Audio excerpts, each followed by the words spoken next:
제28장 페트로니우스로부터 비니키우스에게. 정다운 나의 친구여, 제발 부탁이니 편지를 쓸 때 라케데모니아인이나, 이 라케데모니아는 고대 스파르타를 가리킵니다. 라케데모니아인이나 율리우스 케사르의 흉내는 내지 말아다오. 물론 그의 흉내를 내어 왔노라 보았노라 이겼노라라고 쓴다면 나도 그런 간결체 문장은 이해할 수 있을 것이다. 그런데 너의 편지를 보면 결국 왔노라 보았노라 도망쳤노라 라는 내용밖에는 아무것도 없지 않느냐. 일의 결말이 너의 본성과는 전혀 어울리지 않는 듯 하구나. 더구나 부상까지 입고 신변에 이상한 일들이 일어나고 있다니 좀 더 자세하게 알려주었으면 좋겠다. 그 리기족의 거인이 크로톤을 칼레도니아의 개가, 칼레도니아는 스코틀랜드의 고원지대입니다. 칼레도니아의 개가 히베르니아, 지금의 아일랜드를 히베르니아라고 합니다. 히베르니아 산골짜기에서 늑대를 물어 죽인 것처럼 손쉽게 목졸라 죽였다는 구절을 읽으면서 나는 도무지 내 눈을 믿을 수가 없었단다. 그 리기는 틀림없이 자기 몸무게만큼의 황금과 같은 값어치가 있겠구나. 본인이 원한다면 황제의 눈에도 들 수 있을 게다. 로마로 돌아가면 그 사내와 가까이 지내면서 그의 청동상을 하나 만들게 해야겠구나. 그 조상이 실물을 본드 만든 것이라고 하면 붉은 수염은 틀림없이 엄청난 관심을 보일 것이다. 요즘 들어 제대로 단련된 늠름한 체격을 가진 장정들이 이탈리아나 그리스에서 점점 줄고 있고 동방에서는 말할 것도 없으니 말이다. 게르마니아 사람들은 몸집은 크지만 근육에 지방이 많아 보기와는 달리 힘이 세지 못하지. 그 리긴에게 그만 유별난 것인지 아니면 그 나라 사람들이 모두 그렇게 건장한지 한번 알아보려무나. 혹시 너나 내가 언젠가는 금투시합 개최 임무를 맡게 될지도 모르니까 어디 가면 뛰어난 장사를 구할 수 있는지 알아두는 것도 나쁘지 않을 듯 싶다. 아무튼 그런 무서운 장사의 손에 걸리고도 목숨을 부지했다니 동서의 신들이 함께 은총을 베풀었다고 볼 수밖에 없겠구나. 물론 죽지 않고 살아날 수 있었던 것은 너가 귀족이고 집정관의 아들이기 때문이겠지만 어쨌든 이번에 너가 겪은 일들은 정말 나를 놀라게 했단다. 그리스도교 신자들의 휩쓸려 갔다는 묘지, 너에 대한 그 그리스도교 신자들의 태도, 또다시 도망갔다는 리기야. 게다가 너의 짧은 편지에서 느껴지는 일종의 비애와 불안감, 도무지 이해할 수 없는 일들 뿐이니 다음 편지에는 좀 더 자세한 설명을 해다오. 솔직히 말하자면 그리스도교 신자들도 너도 리기아도 도무지 이해할 수가 없구나. 나 자신의 문제 외에는 세상 어떤 일에도 관심을 가지지 않는 내가 이처럼 열심히 캐묻는 것을 이상하게 생각지 말아다오. 지금까지 너에게 일어난 모든 일에는 나도 연관이 있으니 어떤 의미에서는 내 일이나 마찬가지라고 생각한다. 즉시 답장을 보내다오. 우리가 언제 다시 만나게 될지 현재로서는 알 수 없으니 말이다. 붉은 수염의 의향은 봄바람처럼 수시로 변하니까 말이다. 그는 지금 베네벤툼에 있는데 로마로 돌아갈 생각은 하지 않고 곧장 그리스로 가고 싶다고 하더구나. 그러나 티겔리누스는 백성들이 황제를 몹시 기다리고 있다고 진언하고 있다. 사실 백성들이 기다리는 것은 금투시합과 빵이지만 어쨌든 그들이 황제를 그리워한 나머지 폭동을 일으킬지도 모르니 일단 로마로 돌아가는 편이 좋겠다고 권하더구나. 나로서는 앞으로 어떻게 될지 알 수가 없다. 황제는 아카이아에 가면 이번에는 이집트를 구경하고 싶다고 할 수도 있다. 나는 너에게 꼭 한번 이곳에 와보라고 권하고 싶구나. 지금 너가 처한 상황에서 잠시라도 벗어나 이곳에 와서 바람도 쐬고 우리와 함께 즐기는 것이 좋은 약이 될 듯 싶다. 하긴 너가 도착할 무렵에는 우리가 이미 떠난 후가 될지도 모르겠구나. 그래도 로마에 머물러 있는 것보다는 시칠리아에 있는 너희 영지에서 휴양이라도 하는 편이 좋을 것 같다. 아무튼 너희 신변에 대해 자세히 알려다오. 지금으로서는 너희 팔이 속히 낫기만을 바랄 뿐이다. 폴룩스 신에게 맹세하건대 너를 위해 무엇을 기원하는 게 좋을지 잘 모르겠으니 말이다. 비니키우스는 이 편지를 받고 처음에는 답장을 쓰고 싶지 않았다. 편지를 써봤자 무슨 뾰족한 수가 생길 것 같지도 않고 자신의 입장을 알아듣게 설명할 수 없을 뿐더러 결국 아무 해결책도 얻지 못하는 소용없는 짓이라는 생각이 들었기 때문이다. 그의 마음은 인생에 대한 허무감과 회한으로 가득 찼다. 페트로니우스는 결코 자기를 이해할 수 없을 것이다. 이제 두 사람 사이에는 넘을 수 없는 거대한 장벽이 생겨버렸다. 자기 자신도 마음을 추스르기가 힘든 상황이었다. 티베리스 강 건너편에서 카리네에 있는 호화로운 자신의 저택으로 돌아왔을 때 심신이 쇠약해진 비니키우스는 처음 며칠 동안의 휴식과 안락한 생활, 풍요로움 속에서 어느 정도 만족했다. 그러나 그 만족감도 오래 지속되지는 못했다. 얼마 지나지 않아 그는 자기의 삶이 더없이 공허하게 느껴졌다. 지금껏 인생에서 흥미로웠던 모든 것들이 모조리 사라져버렸던지 아니면 있는지 없는지 알 수 없을 정도로 그 자취가 움츠렸던 것만 같았다. 지금까지 자신을 삶에 연결시켜주던 영혼 속의 끈이 갑자기 툭 끊어져 버리고 그것을 대신할 수 있는 새로운 끈을 아직 찾아내지 못한 그런 느낌이었다. 베네벤툼이나 아카이아로 가서 미친 듯이 쾌락에 탐닉하고 사치를 누린다 한들 그게 무슨 소용이나 말인가. 허망하고 덧없는 노릇일 뿐인데 무엇 때문에 그런 짓을 해야 하는가. 그렇게 해서 무엇을 얻을 수 있단 말인가. 이것이 제일 먼저 떠오른 의문이었다. 만일 그곳에 간다 해도 지금으로서는 페트로니우스의 기지와 재치, 세련된 화술, 모든 사상에 두루 적용되고 나는 기막힌 어휘 선택 따위에 는드리가 날 것 같았다. 비니키우스가 이런 생각을 하는 것은 생전 처음이었다. 한편 비니키우스는 외로워서 도저히 견딜 수가 없었다. 그가 아는 사람들은 모두 네로를 따라 베네벤툼으로 갔으므로 그는 이것저것 우울한 생각에 짓눌려 갈피를 잡을 수 없는 혼란스러운 감정들로 가득 찬 답답한 가슴을 안고 혼자 집에 있을 수밖에 없었다. 그러자 문득 이런 생각이 들었다. 자기 마음속에 일어나고 있는 이 모든 일들을 누군가에게 털어놓으면 상황을 좀 더 정확하게 이해할 수 있고 생각도 정리할 수 있지 않을까. 그런 희망이 생기자 비니키우스는 며칠을 망설인 끝에 페트로니우스에게 편지를 썼다. 답장이 올지 안 올지는 모르지만 그래도 편지를 써보기로 결심한 것이다. 삼촌께서 저에게 상세한 편지를 보내라고 당부하셨기에 분부대로 합니다. 제 능력으로는 이 복잡한 문제들을 도저히 풀 수가 없으므로 과연 명확하게 사정을 설명할 수 있을지 자신이 없군요. 제가 그리스도교 신자들 틈에서 지냈다는 것, 삼촌께서도 이미 아시겠지만 그들에게는 적이라고 할 수밖에 없는 저와 킬로를 대하는 그들의 관대한 태도, 게다가 선의로서 저를 친절하게 간호해 주었고 리기아가 또다시 사라졌다는 이야기는 지난번 편지로 이미 알려드렸으니 더 이상 쓰지 않겠습니다. 하지만 제가 관대한 대접을 받은 것은 집정관의 아들이기 때문은 결코 아닙니다. 제가 킬로의 실체를 알게 되어 화를 참지 못하고 마당에다 산채로 그를 파묻으라고 했을 때도 그리스도교 신자들은 킬로를 용서했습니다. 그들은 제가 지금까지 이 세상에서 보지 못한 색다른 종류의 사람들이며 그들의 가르침은 전혀 들어본 적이 없는 독특한 것입니다. 제가 할 수 있는 말은 이 말밖에 없습니다. 우리의 기준으로 그들을 평가하려 한다면 그것은 이미 과오를 범하는 것입니다. 솔직히 말씀드리겠습니다. 제가 제 집에서 부러진 팔을 치료하고 제 시종들과 가족들로부터 간호를 받았다면 몸은 좀 더 편했을지 모르겠습니다. 하지만 그리스도교 신자들에게서 받은 정성어린 보살핌에는 반도 미치지 못했을 것입니다. 리기아도 그랬습니다. 저희 친누이나 아내인들 어찌 그보다 더 성심껏 간호를 해줄 수 있었겠습니까? 저는 몇 번이나 나에 대한 사랑 아니면 그녀가 그런 지극한 간병은 할 수 없으리라고 생각하고 가슴이 뿌듯해지곤 했습니다. 사실 저는 이따금 그녀의 표정이나 눈길에서 사랑을 읽을 수 있었습니다. 삼촌께서 믿지 못하실지 모르겠지만 부엌과 식당을 기만 초라한 방에서 신분 낮은 사람들과 함께 어울리면서도 저는 예전에 미처 느껴보지 못한 행복을 맛보았습니다. 리기아는 분명 제게 무관심하지 않았습니다. 저는 지금까지도 그렇게 믿고 있습니다. 그런데 그 리기아가 저 몰래 미리암의 집을 떠난 것입니다. 그녀가 왜 그런 짓을 했는지 알 수 없어서 저는 며칠 동안이나 머리를 움켜쥐고 곰곰이 생각해 보는 중입니다. 제가 그녀에게 아울루스의 집으로 돌려보내 주겠다고 한 것은 지난번에 말씀드렸죠. 그때 그녀는 아울루스와 폼포니아가 이미 시칠리아로 이사를 했을 뿐만 아니라 자기가 집으로 돌아왔던 소문이 노예들의 입을 통해 퍼져 팔라티움 궁전에까지 들어가게 되면 황제가 자기를 아울루스에게서 빼앗으려 할 테니 장군의 집으로는 갈 수 없다고 했습니다. 그 말은 맞습니다. 그러나 그녀는 알고 있었습니다.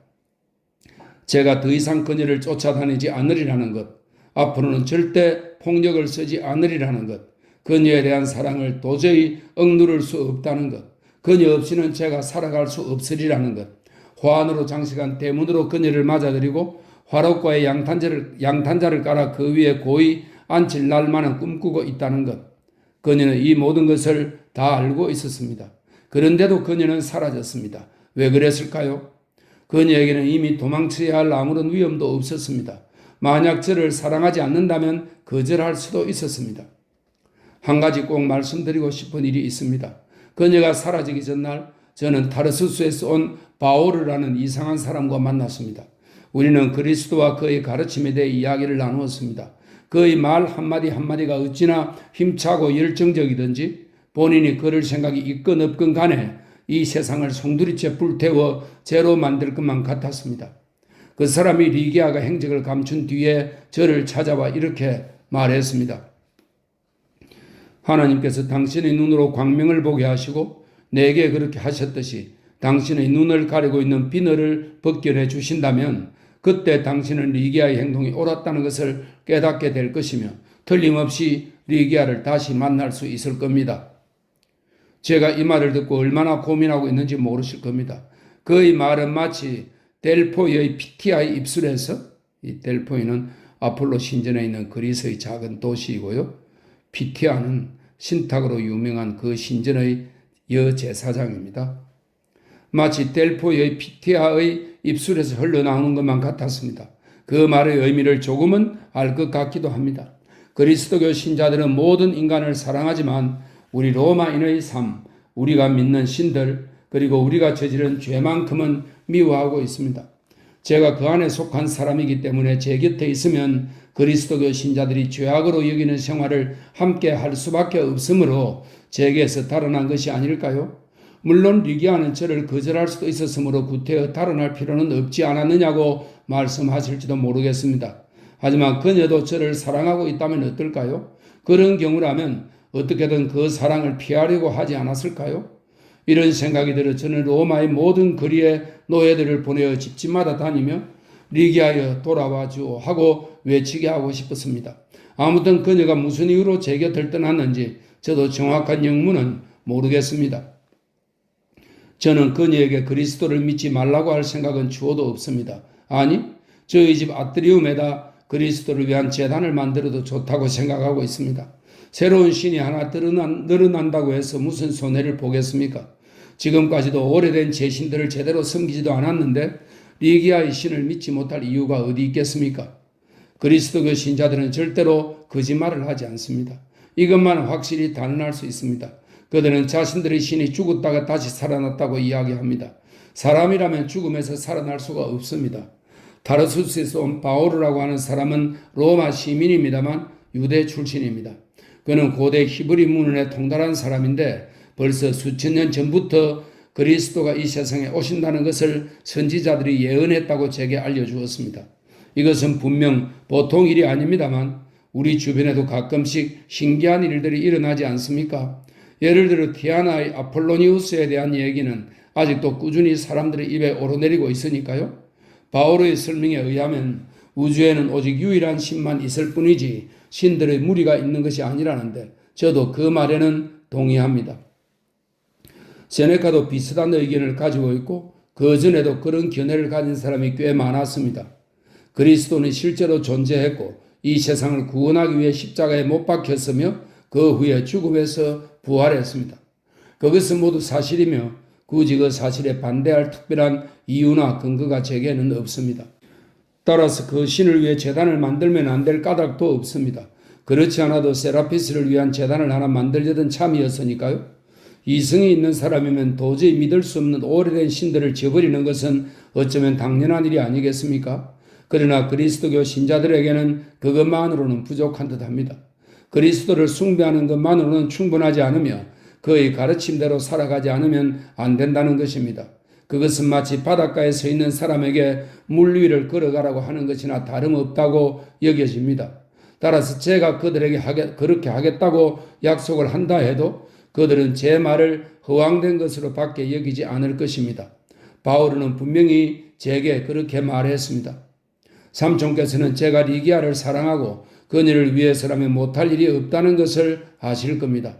하지만 아무리 리기아의 소원이라 해도 소락대 산이나 베수비우스 산을, 이것은 이 캄파니아 지방의 화산입니다.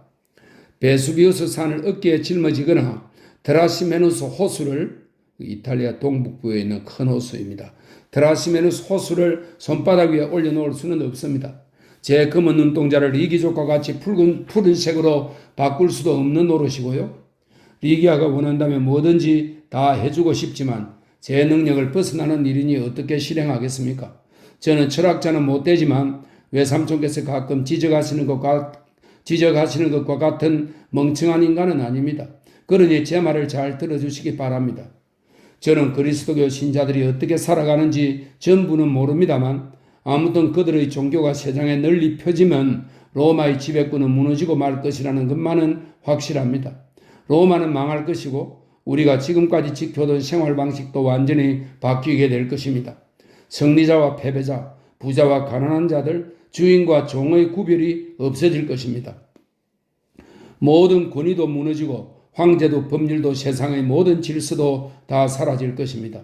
이 모든 것들 대신 그리스도가 들어서고 지금껏 이 세상에 없었던 새로운 자비가 넘쳐 흐르고 로마인들의 본성과는 어울리지 않는 선의와 덕이 널리 퍼지게 될 것입니다. 솔직히 말씀드리면 제게는 지금 온 로마나 로마의 통치권보다 리기아가 더 소중합니다. 제 집으로 리기아를 맞이해 올 수만 있다면 지금 당장 세상이 멸망해도 좋습니다. 하지만 중요한 건 그게 아닙니다. 그리스도교 신자들은 입으로 약속하는 것만으로는 만족하지 않습니다. 그들의 진리가 얼마나 좋은지를 느끼고 몸으로 실천하며 영혼 속에 절대로 다른 욕망을 품어서는 안 된다고 가르칩니다. 그런데 제 신들이 구보보다시피 저는 그렇게는 못합니다. 제 말뜻을 아시겠습니까? 제 천성은 그들의 가르침을 자꾸만 거부하려 합니다. 비록 제가 입으로 그 진리를 찬미하고 그 가르침을 따른다 해도 제 이성과 영혼은 이렇게 말할 것입니다. 너가 지금 이렇게 하고 있는 건 오직 리기아에 대한 사랑 때문이다. 그녀가 없다면 너는 그리스도교를 이 세상 그 누구보다 반대했을 것이다 라고요. 한 가지 이해할 수 없는 일은 타르수스의 바오르도 이 사실을 알고 있다는 것입니다. 베드로 노인도 알고 있습니다. 그는 비록 비천한 신분이지만 그리스도의 수제자였고 그리스도교 신자들 사이에서는 가장 훌륭한 사람으로 존경받고 있습니다. 삼촌께서는 그들이 지금 무엇을 하고 있는지 상상도 못하실 겁니다. 그들은 제게 은총이 내리기를 그리스도께 기도하고 있습니다. 그러나 아직까지 저는 리기아에 대해 크지만 가는 그리움과 불안의 감정 외에는 받은 것이 없습니다. 리기아가 남몰래 사라져 버렸다는 것은 앞에서도 말씀드렸습니다. 그녀는 떠나면서 저를 위해서 회양목 가지를 엮어서 손수 만든 십자가를 남겨놓고 갔습니다. 제가 잠에서 깨어나 보니 머리맡에 그것이 놓여 있었습니다. 저는 지금 그 십자가를 라라리움은 가정의 수호신 라레스를 모신 재단입니다. 라라리움에 모셔놓고 있습니다. 이유는 저도 잘 모르겠지만 그 십자가에는 무엇인지 신성한 의미가 담겨져 있는 것만 같습니다. 그래서 그 십자가에 다가갈 때마다 존경과 두려움을 느끼게 됩니다. 그녀가 손수 만든 것이기에 저는 그 십자가에 각별한 애착을 가지고 있습니다. 그러나 한편으로는 그 십자가가 우리 둘 사이를 갈라놓았다는 생각으로 원망스러운 마음이 들기도 합니다. 어떤 때는 이 모든 일이 어떤 신비한 마법에 의해 일어난 것이 아닌가 하는 생각도 듭니다. 베드로는 자신을 가난한 어부에 불과하다고 하지만 아폴로니우스나 이전의 그 어떤 사람들보다 더 위대한 사람이 아닐까. 그리하여 그가 리기아나 폼포니아 그리고 저를 포함한 모든 사람들에게 마법을 걸어놓은 것이 아닐까 하고 생각할 때도 있습니다. 삼촌께서는 지난번 제 편지에서 슬픔과 불안이 느껴진다고 쓰셨습니다. 슬픔은 리기아를 또다시 잃었기 때문이고 불안은 제 안에서 변화가 일어났기 때문에 생긴 것입니다. 정직하게 고백하자면 그 종교의 가르침만큼 제 본성에 어긋나는 것도 없습니다. 그런데도 저는 그 가르침을 접한 이래 예전과는 완전히 딴 사람이 된 것 같습니다. 마법 때문일까요? 아니면 사랑 때문일까요? 기르케는 태양의 신 헬리오스의 딸입니다. 기르케는 손을 대기만 해도 인간의 몸을 동물로 변화시켰다고 하지만 저는 영원히 변했습니다. 이런 일을 할 수 있는 것은 리기아밖에 없습니다. 아니, 리기아가 믿고 있는 저 불가사의한 가르침이 저를 그렇게 만들었다고 해야 맞을 겁니다. 제가 그 그리스도교 신자들의 거처에서 집으로 돌아왔을 때 아무도 저를 기다리고 있지 않았습니다. 베네벤툼에 간 줄 알고 있었으니 오래 걸릴 줄 알았겠죠. 와서 보니 집안은 엉망진창이 되어 있었고 노예들은 제 식당에서 술잔치를 벌이고 흥청망청 취해 있었습니다. 예기치 못한 제 갑작스러운 귀가가 그들에게는 죽음보다 더 무서웠는지 저를 보자 모두 두려움에 사색이 되었지요. 아시다시피 저는 제 가솔들을 아주 엄격하게 다스리고 있었으므로 다들 제 앞에 무릎을 꿇었고 심지어는 공포에 질려 정신을 잃은 자도 있었습니다. 그때 제가 어떻게 했는지 아십니까? 저는 처음에 채찍과 시뻘겋게 달군 인두를 가져오라고 불효령을 내릴 작정이었습니다. 그런데 왠지 모르게 부끄러운 생각이 들었습니다. 삼촌께서 믿으실지 모르겠지만 갑자기 그 비천한 무리들이 처근하게 보였던 것입니다. 그 중에는 조부님께서 아우구스투스 황제 시절에 라인 강변에서 데려온 늙은 노예도 있었습니다. 저는 서재로 들어가 문을 걸어 잠갔습니다. 그러자 더욱 이상한 생각이 떠오르는 것이었습니다. 그리스도교 신자들 틈에서 보고 듣고 하는 사이에 그들의 교리가 제게 스며들었는지 제 머릿속에는 어느 틈에 노예들도 인간이며 예전처럼 그들을 대해서는 안 된다는 생각이 들게 되었던 것입니다. 하루 이틀 지나는 동안 노예들은 제가 어떻게 하면 더 교묘하고 잔혹한 형벌로 다스릴까를 궁리하느라 처벌을 미루고 있다고 생각했는지 모두들 잔뜩 긴장해서 눈치만 살피고 있었습니다. 그러나 저는 끝내 그들을 벌하지 않았습니다. 아무래도 그들을 벌할 수 없었기 때문입니다. 사흘 때 되는 날 저는 그들을 제 앞에 불러놓고 너희들을 모두 용서해 주겠다. 대신 열심히 일을 해서 잘못을 만회하도록 해라. 라고 일렀습니다. 그러자 모두가 눈물 젖은 얼굴로 무릎을 꿇더니 두 팔을 내밀며 신음하듯이 주인님 혹은 아버지라고 부르짖는 것이었습니다. 부끄러운 얘기입니다만 저 역시 그들과 마찬가지로 감동했습니다. 그 순간 리기아의 아름다운 얼굴이 눈앞에 보였습니다. 그녀는 제 이런 행동에 감사하는 듯 눈물을 머금고 있었습니다. 이 프로푸도르는 오 사라져라 이 수치심이여 라는 뜻입니다. 이 프로푸도로. 그러자 저도 눈시울이 뜨거워지는 것을 참을 수 없었습니다. 제가 지금 삼촌께 무엇을 고백하려고 하는지 아시겠습니까? 그것은 그녀 없이는 제가 도저히 이 세상을 살아나갈 수 없다는 것입니다. 혼자 있으면 외롭고 우울해서 병이 날 것만 같고 제 상심은 삼촌이 상상할 수 없을 정도로 크다는 것을 말씀드리고 싶습니다. 그런데 노예들에게 한 가지 놀라운 사실을 발견하게 되었습니다. 제가 벌을 주지 않았는데도 오만해지거나 규율이 무너지지 않았을 뿐 아니라 두려움에 떨고 있을 때와는 달리 오히려 전보다 더욱 성심성의껏 일한다는 점이죠. 그들은 다만 열심히 일하는 것에 그치지 않고 각자 제가 원하는 바를 살피면서 앞다투어 저를 만족시키려고 애쓰고 있습니다. 제가 이런 사연을 말씀드리는 것은 별다른 뜻이 있어서가 아니라 문득 어떤 일이 머리에 떠올랐기 때문입니다. 그리스도교 신자들과 헤어지기 전날 저는 바오로에게 이 종교의 가르침이 온 세상에 퍼지게 되면 세계는 테두리가 빠진 나무통처럼 조각나 버릴 것이라고 말한 적이 있습니다. 그랬더니 바오로 사도가 이렇게 대답하더군요. 사랑은 그 어떤 위협보다 강하게 사람들을 결속시키는 테두리입니다. 라고요. 지금 저는 어떤 점에서는 그의 말이 옳다는 것을 느낍니다. 제가 돌아왔다는 소식을 듣고 인사하기 위해 찾아온 제 휘하의 클리엔테스에게서도 이 클리엔테스는 로마 귀족들이 세습적으로 보호하는 평민들입니다. 소작인들도 포함되는 사람들입니다. 클리엔테스에게서도 이 사실을 확인할 수 있었습니다. 아시다시피 저는 원래 그들에게 인색한 편은 아니었습니다. 그러나 아버님께서는 그들을 오만한 태도로 대하셨고 저에게도 그렇게 하라고 가르치셨습니다.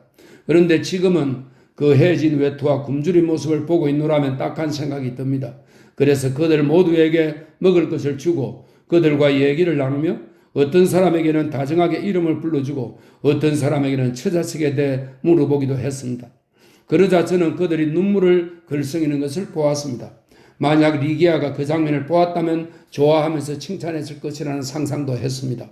삼촌, 정말 제 머리가 이상해진 것일까요? 아니면 사랑 때문에 제 감각이 마비되어 버렸을까요?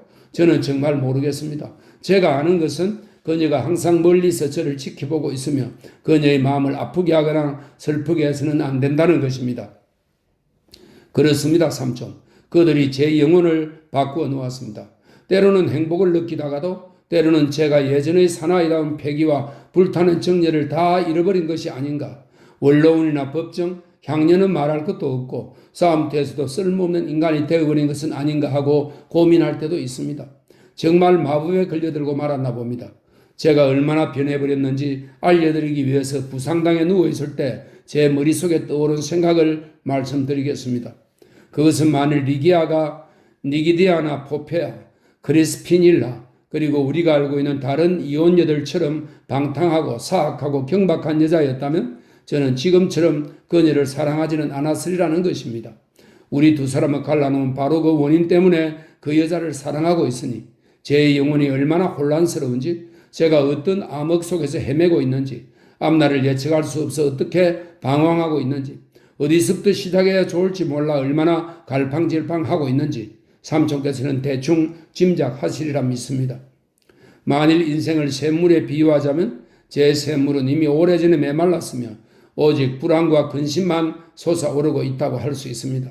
저는 오로지 그녀와 만날 수 있으리라는 희망으로 하루하루 살아가고 있습니다. 때로는 분명히 만날 수 있을 것 같은 확신이 생기기도 합니다. 그러나 앞으로 1년, 2년, 세월이 흐르면 제가 어떻게 될지 저 자신도 모르겠습니다. 짐작조차 못하겠습니다. 저는 로마에서 전혀 외출을 하지 않고 있습니다. 이제는 황제의 충복들로 둘러싸인 그 세계가 지긋지긋할 뿐입니다. 슬픔과 불안에 파묻힌 제게 한 가지 위안이 있다면 리기아와 가까운 곳에 있다는 것, 그리고 이따금씩 제게 들르겠다고 약속한 의사 글라우쿠스나 바오르를 통해 그녀의 소식을 들을 수 있지 않을까 하는 것뿐입니다. 설령 삼촌께서 제게 이집트를 통치하라고 위임하신다 해도 저는 리기아가 있는 로마를 떠날 생각이 없습니다. 한 가지 덧붙이고 싶은 것은 일전에 홧김에 때려 죽인 굴로를 위해 묘석을 하나 세우라고 조각가에게 부탁했다는 것입니다. 저를 품에 하나 키워줬고 제게 활 쏘는 법을 처음으로 가르쳐준 사람이 굴로였다는 사실을 떠올리며 저의 경솔한 행동을 진심으로 후회했으나 이미 돌이킬 수 없다는 사실에 마음이 아팠습니다. 만일 이 편지를 보고 놀라시더라도 저 자신도 많이 놀라고 있으며 여기 씌어 있는 것은 모두 진실이라는 사실만큼은 믿어주십시오. 그럼 안녕히. 제29장. 이 편지에 대해서 비니키우스는 답장을 받지 못했다. 페트로니우스가 답을 하지 않은 것은 네로가 당장이라도 로마로 돌아가자는 명령을 내릴 것만 같았기 때문이었다. 황제가 돌아올 것이라는 소문은 삽시간에 온 로마 시내에 퍼져 박진감 넘치는 금투 경기와 오스티아의 산더미처럼 쌓여있는 곡식이나 올리브의 배급을 학수고대하던 하층민들을 기쁘게 했다. 마침내 네로의 해방 노예인 헬리우스가 원로원의 네로의 귀환을 통고했다. 그러나 네로는 신하들과 함께 미세눔 곳에서 네아폴리스 남쪽에 위치한 휴양지입니다. 미세눔 곳에서 배를 타기도 하고 연안의 도시들에 상륙하여 휴식을 취하거나 극장에서 공연을 하며 귀환을 서두르지 않았다. 민투르노에서는 또다시 관중 앞에서 노래를 부르며 12여일을 지체하다가 다시 네아폴리스로 돌아가서 다가오는 봄을 맞이하자는 제안을 하기도 했다. 실제로 그의 봄은 유난히 빨리 찾아왔고 또 따뜻했다. 그동안 비니키우스는 혼자 집에 틀어박혀 지내면서 리기아에 관한 일이나 자기의 영혼을 사로잡고 있는 지금껏 알지 못했던 여러 가지 개념과 느낌들에 대해서 생각하고 또 생각했다. 의사인 글라우쿠스만이 이따금 그를 만나러 와 주었다. 그와는 리기아에 관한 이야기를 할 수 있었기에 그가 찾아올 때마다 비니키우스는 극진히 대접했다. 글라우쿠스는 자기도 리기아가 어디에 은신하고 있는지는 알 수 없으나 장로들이 잘 보호하고 있으니 안심하라고 말했다. 한 번은 비니키우스가 너무도 애태우며 슬퍼하는 모습에 감동을 받고 크리스푸스가 리기아의 세속적인 사랑을 나무란 것을 사도 베드로가 오히려 꾸짖었다는 이야기를 들려주었다. 그 말에 감격한 나머지 청년 귀족의 안색이 창백하게 변했다. 리기아가 자기에게 아주 무관심한 건 아니라고 몇 번이나 생각했으나 그때마다 의혹과 불안에 빠져들곤 했는데 지금 처음으로 남의 입을 통해 더구나 그리스도교 신자의 입을 통해 자기의 소망과 기대가 헛된 것이 아님을 확인하게 된 것이다. 비니키우스는 너무나 고마운 마음에 베드로에게 당장이라도 뛰어가고 싶었으나 베드로가 로마 시내에 있지 않고 근교에서 전도하고 있다는 말을 듣고는 글라우쿠스에게 자기를 그곳으로 데려다 달라고 부탁했다. 빈민들에게 선물을 나누어 주겠다는 약속도 했다. 그는 리기아만 자기를 사랑해주면 자기는 언제든지 그리스도를 숭배할 마음가짐이 되어 있으므로 이것으로서 모든 장애가 다 제거되는 것으로 생각하고 있었다. 글라우쿠스는 비니키우스에게 세례를 받으라고 열심히 권고했으나 세례를 받으면 리기아를 얻을 수 있다는 보증은 하지 않았다. 그는 세례를 받는 것은 세례 그 자체와 그리스도에 대한 사랑을 위해 행해져야 하며 다른 목적이 있어서는 안 된다고 강조했다. 먼저 그리스도교적인 정치를 갖는 것이 필요합니다. 글라우쿠스가 말했다. 예전의 비니키우스는 자기 뜻에 맞지 않으면 무조건 화를 내고 신경질을 내었지만 이제는 글라우쿠스가 그리스도교 신자로서 당연히 할 말을 하고 있는 것이라고 이해했다. 하지만 그는 아직도 자기 마음속의 가장 심각한 변화를 제대로 감지하지 못하고 있었다. 예전에는 자기 중심적인 기준으로 사람과 사물을 바라보았는데 이제는 세상 일이 다른 사람 눈에는 다르게 비치고 다른 사람 마음에는 다르게 느껴질 수 있다는 사실에 차츰 익숙해져 가고 있었던 것이다. 또한 정의라는 것이 항상 개인의 이익과 일치하는 것은 아니라는 사실도 깨닫게 되었다.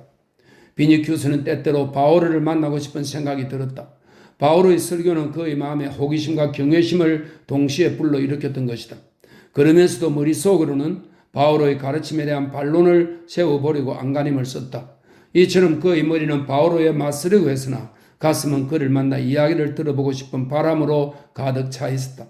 하지만 바오로도 로마를 떠나 아리키아에 가 있었고, 아리키아는 로마의 남쪽 아피아 가도 연안의 조그만 도시입니다. 아리키아에 가 있었고 글라우쿠스의 방문도 점점 뜸해지기 시작했으므로 비니키우스는 또다시 외로움에 휩싸였다. 먼 발치에서라도 좋으니 한 번이라도 리기아를 보고 싶다는 생각에 수브라 근처 뒷골목과 티베리스강 건너편의 비좁은 거리를 이리저리 쏘다니기도 했다. 그러나 그 소원도 이루어질 수 없다는 걸 알고 그는 점점 지치고 초조해지기 시작했다. 결국 예전의 본성이 다시 고개를 들기 시작했다. 한때 물에 빠졌던 해안에 다시 높은 파도가 밀려 들어오는 것과 같았다. 문득 이런 생각이 들었다. 지금까지는 어리석게도 우울하고 슬픈 생각에만 빠져 시간을 낭비했는데 이제부터는 인생에 주어진 것은 무엇이든 아낌없이 향유하리라. 그래야 비니키우스는 리기아를 깨끗이 잊기로 했다. 그녀와 아무 상관없는 다른 곳에서 기쁨과 즐거움을 찾으리라. 비니키우스는 이것이 마지막 기회처럼 느껴졌다. 급기야 그는 정열적이고 저돌적인 본성이 이끄는 대로 자유롭고 안락한 쾌락을 추구하는 삶의 소용돌이에 몸을 던졌다. 마치 자신의 삶 자체가 그렇게 하라고 재촉하는 것 같았다. 겨우내 동면이라도 하듯 인적이 뜸하고 고요하게 얼어붙었던 도시가 황제의 귀환이 가까워지자 활기를 되찾기 시작했다. 황제를 위한 성대한 환영 행사가 착착 준비되고 있었다. 그러는 동안 봄이 되었다. 알바누스 산정에 쌓였던 눈은 아프리카에서 불어오는 따뜻한 봄의 입김에 녹아내렸다. 정원에는 제비꽃이 만발했다. 공회당에도 마르스 광장에도 따뜻한 봄볕을 쐬기 위해 군중이 몰려들었다. 성 밖으로 나가려는 사람들이 그쳐가는 아피아 가도에는 아름답게 장식한 마차들이 달리고 있었다. 벌써 알바누스 산으로 소풍을 가는 이들도 있었다. 젊은 여자들은 라누비움에 있는, 라누비움은 아피아 가도에 있는 도시입니다. 라누비움에 있는 주노 여신이나 아리쿰에 있는, 아리쿰은 로마 근교의 도시입니다. 아리쿰에 있는 디아나 여신을 참배한다면서 집에서 뛰쳐나와 시외로 나가 애인과 미래하거나 갖가지 애정행각으로 쾌락을 즐겼다. 어느 날 비니키우스는 호화로운 마차들 가운데서 페트로니우스의 애인인 크리스테미스가 타고 있는 눈부시게 화려한 사두 마차를 발견하였다. 선두에는 몰로시아는 고대 그리스의 동북부 지방입니다. 선두에는 몰로시아 개 2마리가 달리고 있었고 주위에는 직무상 로마에 남아있던 다양한 연령층의 원로원 의원들이 둘러싸고 있었다. 크리스테미스는 황금 채찍을 능숙하게 휘두르면서 4마리의 코르시카 말들을 자유자재로 부리며 마차를 몰고 있었다. 그녀는 그러면서도 길가에 서 있는 모든 사람들에게 애교 있는 웃음을 던졌다. 문득 거리에 서 있는 비니키우스의 모습이 크리스테미스의 눈에 띄었다. 그녀는 갑자기 말을 멈춰 세우더니 비니키우스를 태우고 자신의 집으로 데려갔다. 그곳에서 밤새도록 향연이 벌어졌다. 그날 밤 비니키우스는 정신을 잃을 정도로 술에 취해 노예들이 그를 가마에 태워 집에 데려온 것도 기억하지 못했다. 그러나 크리스테미스가 리기아의 이야기를 꺼냈을 때 불같이 화를 내면서 술잔에 든 포도주를 그녀의 머리에 쏟아 부은 것만은 기억이 났다. 술이 깬 후 그 일을 생각하자 그는 더욱 화가 치밀었다. 다음날 크리스테미스는 자기가 당한 모욕도 잊은 듯 비니키우스를 찾아와 또다시 아피아 가도로 끌고 나갔다. 그날 저녁 만찬을 함께한 자리에서 크리스테미스는 페트로니우스도 자신의 애인이었던 류트 악사도 이미 오래전에 싫어졌으며 이제 자기 마음을 구속하는 것은 아무것도 없다고 고백했다.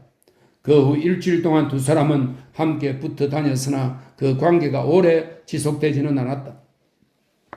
포도주 사건 이후 리기아 이름은 두 사람 입에 한 번도 오르내리지 않았지만 비니키우스는 리기아에 대한 그리움을 떨쳐버릴 수가 없었다. 그는 아직도 리기아의 눈이 항상 자기를 지켜보고 있다는 생각에서 벗어나지 못하고 불안해하고 있었다. 요즘 들어 자기가 리기아를 배신하고 있다는 자책감과 후회가 밀려와 비니키우스는 자신에게 혐오감이 느껴져 괴로움에 빠졌다. 크리스테미스는 비니키우스가 2명의 시리아 소녀를 사들인 것에 대해 몹시 질투했다. 이를 빌미로 비니키우스는 지나치다 싶을 정도로 난폭한 행동으로 크리스테미스와의 관계를 완전히 끊어버렸다. 그렇다고 그가 방탕한 생활을 완전히 청산한 것은 아니었다. 오히려 리기아에게 복수라도 하듯이 쾌락을 더욱 가까이 했다. 그러나 리기아를 향한 그리움은 아무리 몸부림쳐도 한시도 그의 마음을 떠나지 않았다. 그는 자기가 행하는 선행이나 악행의 원인은 모두 리기아라는 것, 이 세상에서 진정으로 자기의 관심을 끄는 것은 오직 리기아 이외에는 아무것도 없다는 것을 확인하고는 무력감과 군태에 빠져버렸다. 그는 쾌락에도 는더리가 났는데 결국 돌아오는 것은 자괴감뿐이라는 걸 뼈저리게 느꼈기 때문이다. 그는 자기 자신이 비참한 인간이라는 생각이 들자 스스로도 소스라칠 만큼 놀라고 말았다. 예전에는 자신의 마음에 흡족하게 여겨지는 일은 무조건 옳은 일이라고 믿고 있었지만 지금은 그렇지 못했다. 이제 그는 자유도 자존심도 모두 잃고 세상 일에는 완전히 무심하게 되어 황제가 돌아왔다는 소문에도 별다른 감흥이 일어나지 않았다. 심지어 페트로니우스가 돌아왔다는 걸 알면서도 그가 가마를 보내어 자기 집으로 초대할 때까지 찾아가지도 않았다.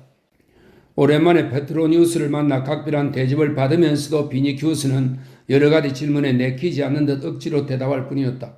그러나 어느 순간 오랫동안 억누르고 있던 감정과 상념이 한꺼번에 비니키우스의 입을 통해 폭포수처럼 쏟아져 나왔다.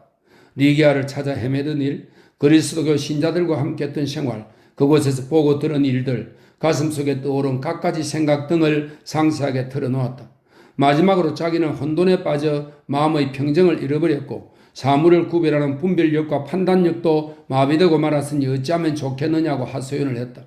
이젠 그 무엇에도 마음이 끌리지 않는다. 어떤 것을 보아도 흥미가 없다. 무엇의 기준을 두고 어떻게 행동하면 좋을지 알 수가 없다. 그리스도를 찬미하고 싶은 동시에 정오하기도 한다. 그의 가르침이 숭고하다는 점은 인정하지만 동시에 스스로도 어쩔 수 없는 반발심이 일어나기도 했다. 리기아를 손에 넣는다 해도 그리스도와 더불어 공유하지 않으면 안 되는 이상 그녀가 완전히 내 것이 될 수 없다는 건 자명한 노릇이다. 결국 나는 살아있어도 사는 것 같지 않은 무의미한 삶에 허덕이고 있다. 내게는 희망도 없고 내일도 없고 행복에 대한 확신도 없다. 나를 둘러싼 이 절망의 암흑 속에서 빠져나가려고 안간힘을 쓰고 있지만 도저히 출구를 찾을 수 없다. 페트로니우스는 이야기에 귀를 기울이면서 비니키우스의 수척해진 얼굴과 말하는 동안 정말 어둠 속에서 길을 찾고 있는 것처럼 앞을 휘젓는 그의 두 손을 유심히 바라보면서 깊은 생각에 잠겼다. 페트로니우스는 갑자기 벌떡 일어나더니 비니키우스에게로 다가가서 귓볼 위의 머리카락을 쓰다듬으며 말했다. 이것 좀 봐라. 너희 관자놀이에 흰머리가 생겼구나? 그럴지도 모르죠. 아마 얼마 안 가서 아주 백발이 되어버릴 겁니다. 비니키우스가 대답했다. 잠시 침묵이 흘렀다. 페트로니우스는 이성적인 사람이었고 인간의 영혼과 인생에 대해 깊은 통찰력을 가지고 있었다. 자기와 비니키우스가 살고 있는 이 세상은 외적으로는 행복한 삶과 불행한 삶으로 구분지어져 있으나 내적으로는 공평했다. 물론 벼락이 치거나 지진이 일어나 신전을 무너뜨리듯 갑자기 불행이 닥쳐와 삶을 엉망으로 만들 수도 있다. 그러나 현세에서의 삶이란 원래 지극히 단순하면서도 조화로운 직선으로 이루어져 있으며 거기서 서로 뒤엉키거나 꼬이는 골치 아픈 일은 거의 일어나지 않는다. 그런데 비니키우스의 말 속에는 무언가 다른 것이 있다. 페트로니우스는 난생 처음 어려운 수수께끼에 부딪혔다. 그것은 여태껏 아무도 풀 수 없었던 정신적으로 뒤엉킨 매듭이었다. 원래 총명한 사람이어서 그 매듭을 푸는 것이 수월하지 않다는 것은 금세 알 수 있었지만 자기의 온갖 지혜를 다 동원해도 비니키우스가 던진 질문에는 시원한 대답을 해줄 수가 없었다. 오랜 침묵 끝에 그가 마침내 입을 열었다. 어쩌면 너는 마법에 걸렸는지도 모르겠구나. 저도 그런 생각을 했습니다. 비니키우스가 대답했다. 아무래도 리기아와 제가 마법에 걸린 것 같다는 생각을 자주 했답니다. 만일 너가 내킨다면 글쎄 세라피스의 제사장을 찾아가 보는 건 어떻겠니? 제사들은 모두가 다 비슷한 사람들이고 물론 엉터리 사기꾼도 있지만 그 중에는 신묘한 비법을 알고 있는 자도 있으니 말이다. 베트로니우스가 대답했다. 그의 말투는 여간 애매한 것이 아니었고 목소리에는 자신감이 없었다. 그런 충고를 하면서도 모의하고 어리석은 짓이라는 생각이 들었기 때문이다. 비니키우스는 이 말을 문지르며 이렇게 말했다. 정말 마법일까요? 저는 개인적으로 돈을 벌기 위해 은밀하게 이상한 힘을 구사하는 마법사를 본 적이 있습니다. 적에게 해를 끼치기 위해 그 힘을 악용하는 자들도 보았고요. 하지만 그 그리스도교 신자들은 빈곤한 생활을 하면서도 자신들의 적을 용서하고 겸손과 온유와 자비를 설파하고 있었습니다. 그런데 그들이 마법을 이용해서 무슨 이익을 보겠습니까? 도대체 무엇 때문에 그런 짓을 하겠느냐 말입니다. 베트로니우스는 자기의 이성으로는 아무 대답도 할 수가 없었기에 슬그머니 부하가 치밀었다. 그는 비니키우스의 말을 인정하고 싶지 않았다.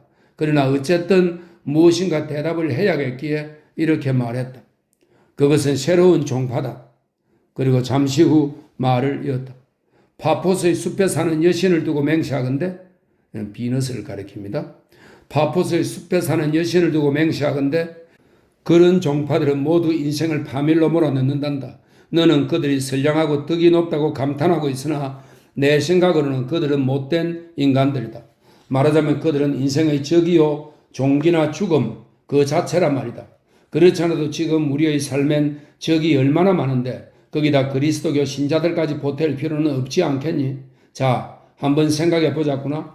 질병, 황제, 티겔리누스, 황제의 역겨운 시, 순수한 로마의 혈통을 이어받은 사람들을 좌지우지하는 재화공, 원로원의 의석을 가지고 있는 해방노예들, 가스토를 두고 맹세하건대 이제는 모두 진저리가 나는구나. 거기에 더해서 너가 말하는 그리스도교는 위험하고 상종하지 못할 종파다.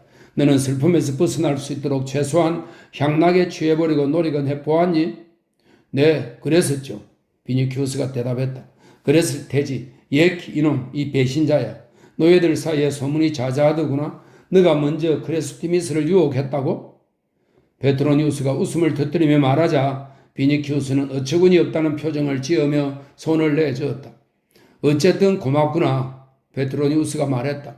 그 여자에게는 진주로 장식된 신발 한 켤레를 보낼 생각이다. 그것은 내가 사용하는 연애용으로 떠나라는 의미란다. 난 너에게 두 가지나 신세를 졌구나. 하나는 너가 에우니케를 받아두지 않았다는 것, 또 하나는 나를 크리스테미스로부터 해방시켜 주었다는 것이다. 내 말 잘 들으렴. 지금 너희 눈앞에 서 있는 이 사람은 아침이면 일어나 목욕을 하고 연애를 즐기고 크리스테미스를 안고 풍자시를 쓰고 가끔은 시를 엮어서 산문을 쓰기도 하는 그런 사람이다. 그러나 황제와 마찬가지로 삶의 실정을 느끼고 우울한 생각을 떨쳐버리지 못했다. 왜 그랬는지 아니? 가까이 있는 것을 먼 데서 구하려고 했기 때문이란다. 아름다운 여인은 항상 그 몸무게만큼의 황금과 같은 값어치가 있는 법이다.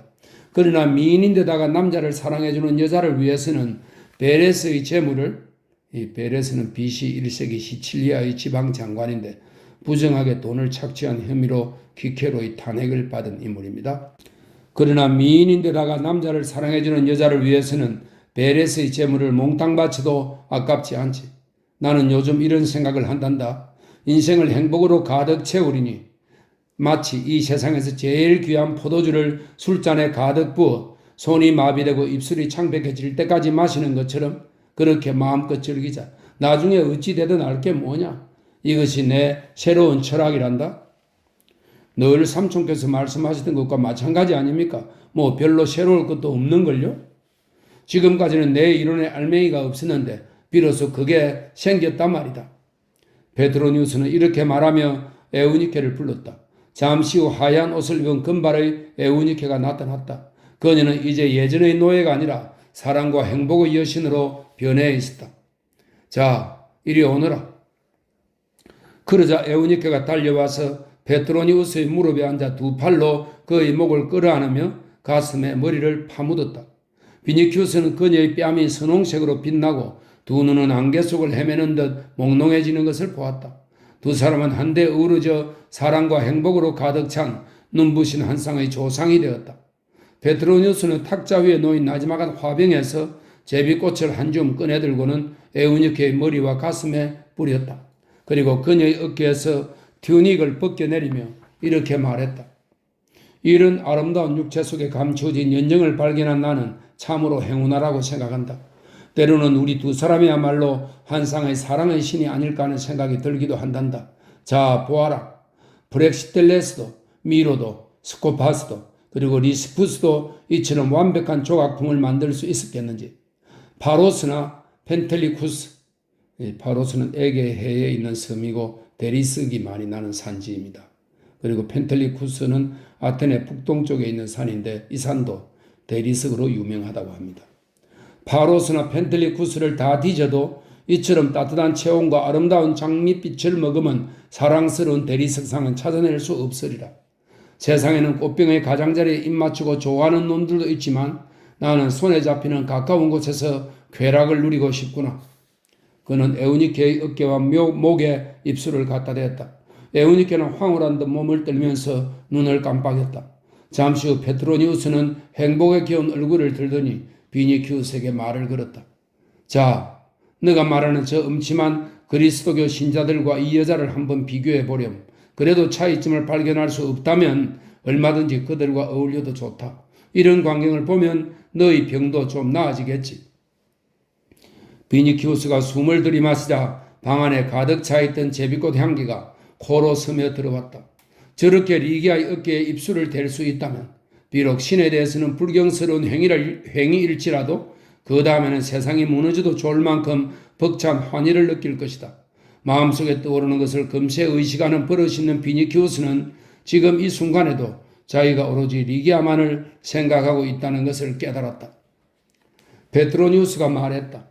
에우니케, 내 귀여운 여신이여, 하인들에게 우리 두 사람이 머리 위에 얹을 화관을 만들고 아침 식사를 준비하라고 일러라. 에우니케가 나가자 페트로니우스는 비니큐스를 돌아보며 말했다. 내가 저 여자를 해방시켜 주겠다고 했더니 그녀가 뭐라고 했는지 아니? 저는 왕비가 되는 것보다 나리의 종으로 있는 편이 좋습니다. 라며 끝내 사양하더구나. 그래서 그녀에게는 알리지 않고 몰래 자유의 몸으로 해방시켰단다.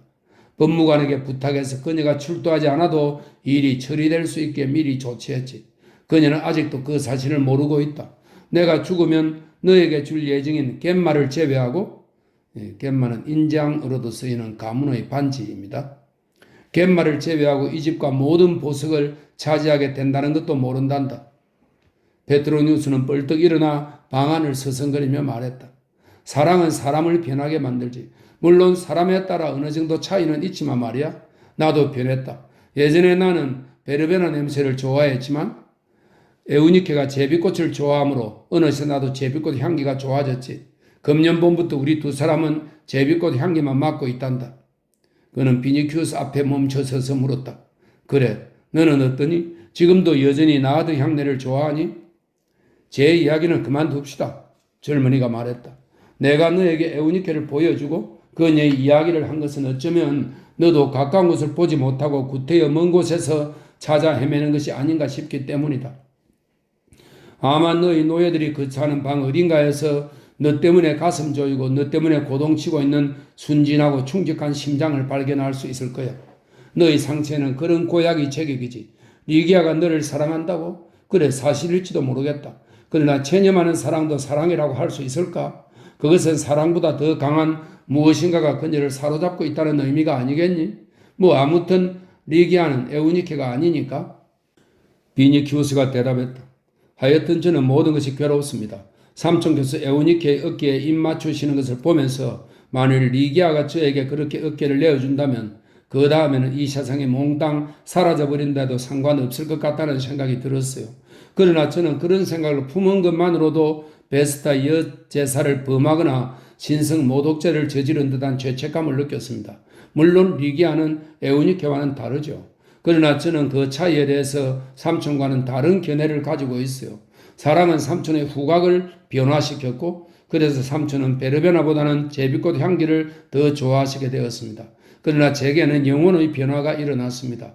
그래서 저는 비록 비참하기도 하고 세속적인 욕망 때문에 애태우기도 할 망정 그래도 리기아가 다른 여자들과 같은 부류가 되지 않고 언제까지나 지금과 같았으면 좋겠습니다. 베트로니우스는 어깨를 으쓱했다. 그렇다면 무엇이 문제냐? 너희 마음은 도무지 종잡을 수가 없구나. 비니키우스는 격하게 대답했다. 그래요. 그렇습니다. 저와 삼촌 사이에는 이제 더 이상 서로를 이해할 수 없는 벽이 생긴 것 같습니다. 한동안 침묵이 흐른 뒤 베트로니우스가 말했다. 그따위 그리스도교 신자들은 모두 지옥의 불구덩이에 빠져버리라고 해라. 너를 불안 속으로 몰아넣고 너희 삶을 공허하게 만들어 버렸으니 말이다. 지옥의 불길이여 그들을 모두 집어삼키라. 그들의 가르침을 박애라고 믿는 건 잘못이다. 박애라는 건 인간에게 행복을 주는 것이고 아름다움과 사랑의 힘을 주는 것이다. 그러나 그리스도교 신자들은 그런 것들을 허망하고 덧없는 것이라고 말한다. 그런 것들을 옳다고 생각하는 건 잘못이야. 만일 우리가 악을 선으로 갚는다면 선은 무엇으로 보답하겠니? 만일 선에 대해서도 악에 대해서도 똑같은 보답이 돌아온다면 사람이 착하게 살아야 할 이유가 없지 않느냐? 아니, 보답은 결코 같지 않습니다. 그들의 가르침에 의하면 보상은 현세가 아닌 내세에서 주어진다는 것입니다. 그 내세 문제는 언급하고 싶지 않구나. 정말 내세에 가보기 전에는 아무도 내세가 어떤 것인지 알 수 없는 법이니까 눈에 안 보여도 뭔가 확실하다면야 또 모르겠지만 하여튼 그들은 현세에서는 무능하기 짝이 없다. 우르수스가 크로톤을 목졸라 죽일 수 있었던 것은 강철 같은 발 덕분이었지. 어쨌든 그리스도교 신자들은 무기력해. 패기가 없는 자들에게 무슨 미래가 있겠니?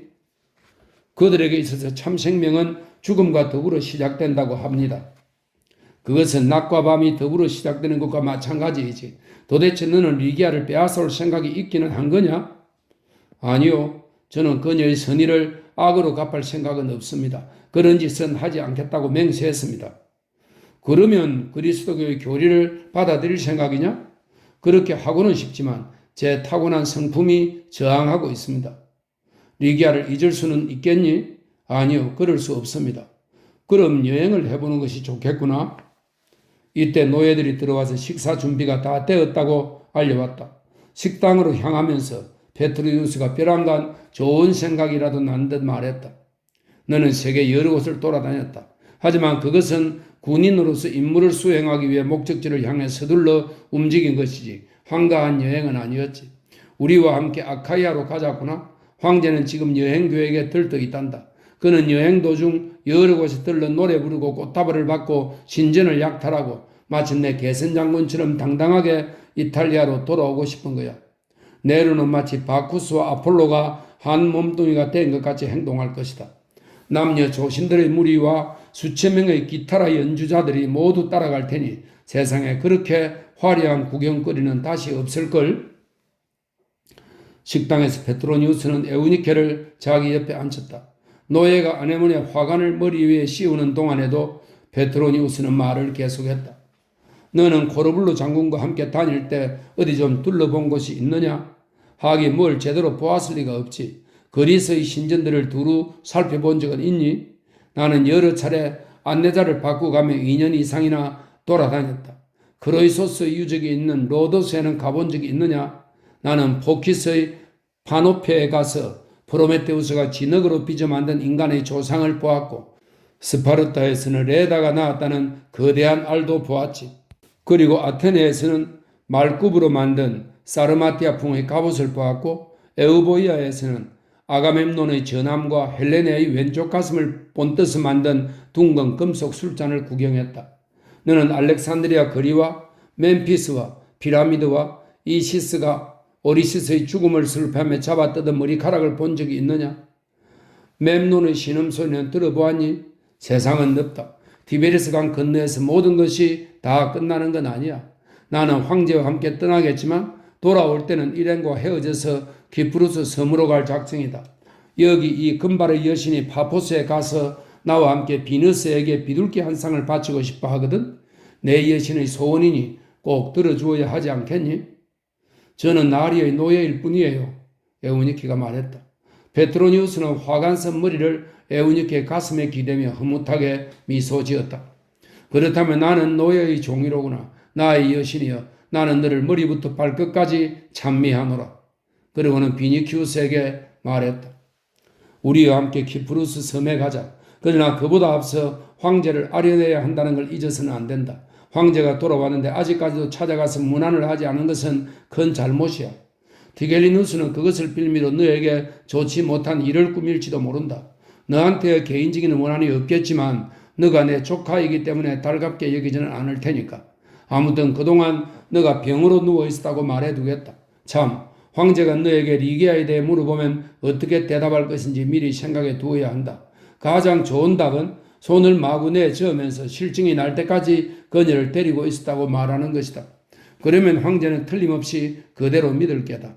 그리고는 아파서 집에 줄곧 누워 있었다고 말해야 한다. 네아폴리스에 가서 폐하의 노래를 듣지 못했기 때문에 낙담해서 열이 심하게 올랐으나 다음번에는 꼭 들을 수 있다는 희망이 있기 때문에 지금은 오직 그 열망으로 건강을 유지하고 있다고 말하라 말이다. 뭐 경우에 따라서는 거짓말도 할 수 있으니 과장하는 것을 두려워할 필요는 없다. 티겔리누스 따위가 황제를 위해 거창하고 위대한 일을 계획하고 있다고 큰소리치고 있는 판국이니 때로는 나도 그놈에게 말려들지는 않을까 걱정이 되지만 아무튼 너희 불같은 성질도 염려가 되는구나. 삼촌, 아시겠습니까? 세상에는 삼촌을 두려워하기는커녕 황제 따위는 안중에도 없이 평화롭고 의연하게 살아가는 사람들도 있다는 사실을요. 그래, 알겠다. 그리스도 신자들을 가리켜서 하는 말이겠지? 맞습니다. 오직 그들 뿐입니다. 하지만 우리는 너나 없이 하루하루를 불안 속에서 살아가고 있지 않습니까? 이제 너희 그리스도 신자들 얘기는 신물이 난다. 그들이 황제를 두려워하지 않는 것은 황제가 아직 그들의 소문을 듣지 못했기 때문일 게다. 그들에 대해서 아는 게 전혀 없으니 낙엽을 바라보듯 아무 관심도 없을 수밖에. 조금 전에도 말했지만 난 그들이 패기가 없다고 생각한다. 그 사실은 아마 너도 느끼고 있으리라고 믿는다. 너의 성격이 그들의 가르침과 맞지 않는 것은 너도 그들이 비겁하다고 느끼고 있기 때문이지. 너는 태어날 때부터 그들과는 다른 진흙으로 빚어진 인간이다. 그러니 그들에 대해서는 이제 그만 잊어버리고 내 앞에서 얘기도 꺼내지 마라. 우리는 나름대로 생사 이치를 잘 알고 있다. 그들이 그 이상의 다른 무엇을 안다고 해도 그것은 우리가 알 바 아니다. 그 말에 비니키우스는 이상한 충격을 받았다. 그는 집으로 돌아와서 그리스도교 신자들이 선량하고 자비심 많은 것은 정말로 비겁하기 때문이 아닐까 하고 생각하기 시작했다. 강인하고 의지가 굳은 사람이 과연 그렇게까지 무조건 남을 용서할 수 있을까? 로마인의 영혼이 그리스도교의 가르침에 반감을 느끼는 진정한 원인은 바로 이 때문이라는 생각이 들었다. 우리는 생사의 이치를 잘 알고 있다. 고 페트로니우스는 말했다. 그리스도교 신자들은 어떤가? 그들은 어떤 경우에나 조건 없이 남을 용서할 줄만 알지.